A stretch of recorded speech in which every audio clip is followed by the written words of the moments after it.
Nur Aulia dan teman Saya Siti Hanarika. saya dari kelompok 4 ingin menjelaskan klarifikasi bunyi bahasa. Halo teman-teman, di sini saya akan menjelaskan pengertian bunyi bahasa.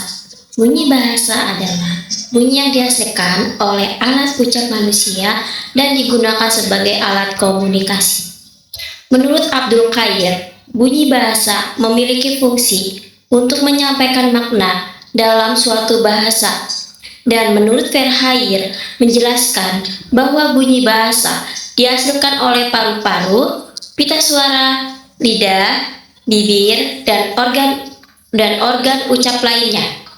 Sedangkan menurut Marsono menyatakan bahwa bunyi bahasa dipelajari dari cara bunyi dihasilkan, sifat bunyinya, dan bagaimana bunyi diterima oleh pendengar.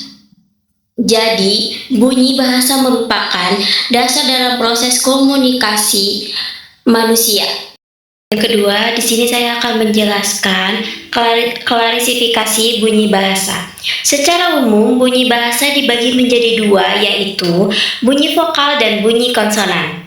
Pembagian ini didasarkan pada ada atau tidaknya hambatan saat udara keluar dari alat ucap. Selain itu, terdapat juga bunyi diftong dan kluster yang menjadi bagian dari sistem bunyi bahasa. Dan saya akan menjelaskan yang ketiga, yaitu bunyi vokal. Vokal adalah bunyi yang dihasilkan tanpa hambatan pada rongga mulut sehingga udara mengalir bebas. Bahasa Indonesia memiliki 6 vokal, yaitu A, I, U, E, O, dan E kebalik yang disebut dengan pipet. Vokal dibedakan berdasarkan tinggi rendah lidah, bagian lidah yang bergerak dan bentuk bibir.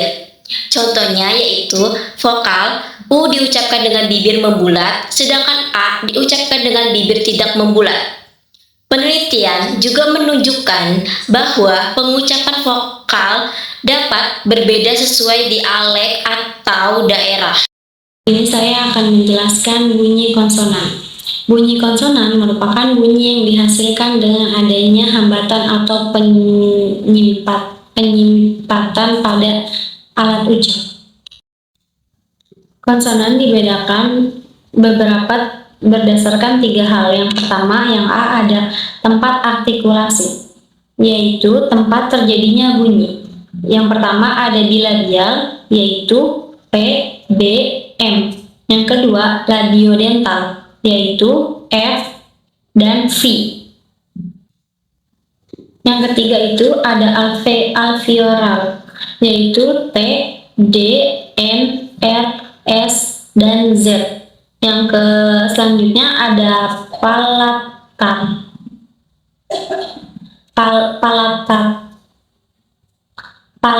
yaitu C, J, nya, Y. Yang selanjutnya ada velar, yaitu K, G, dan NG. Yang terakhir ada glotal, yaitu H. Selanjutnya yang ke B ada cara artikulasi, yaitu bagaimana bunyi dihasilkan. Yang pertama ada flovis, yaitu P, B, T, D, K, dan G. Yang selanjutnya ada frikatif, yaitu F, V, S, Z, H. Yang selanjutnya ada afrikat, yaitu C dan J. Selanjutnya ada nasal, yaitu M, N, NY, dan NG. Yang selanjutnya ada lateral, yaitu I. Yang selanjutnya ada getar, yaitu R. Yang ke C ada getaran pita suara, bersuara atau voice death, yaitu B, D, G, M, N, I, dan R. Yang selanjutnya ada tidak bersuara, yaitu P, T, K, S, dan H.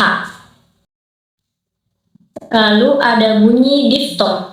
Apa itu bunyi diftong? Bunyi diftong adalah gabungan dua vokal yang diucap dalam satu suku kata, sehingga terdengar sebagai satu bunyi.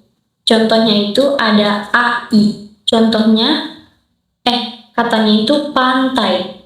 Yang kedua ada AU. Katanya itu pulau. Yang ketiga ada AI. Katanya itu Amboy. Menurut Verhaar, terdapat dua jenis diftong, yaitu diftong naik dan diftong turun. Dalam bahasa Indonesia, diftong atau AI dan AU termasuk diftong turun, karena vokal pertama lebih kuat pengucapannya. Selanjutnya ada bunyi klausa. Apa itu bunyi klausa? Klausa atau gugusan kosakata adalah gabungan dua atau lebih konsonan dalam satu suku kata. Contohnya itu ada PR atau kata kritis. Yang kedua ada TR pada kata terampil. Yang ketiga ada STR pada kata strategi. Sebagian besar klausa dalam bahasa Indonesia berasal dari kata asing, terutama bahasa Belanda dan bahasa Inggris. Sekian dari saya, terima kasih. Usai sudah penjelasan materi dari kita. Wassalamualaikum warahmatullahi wabarakatuh.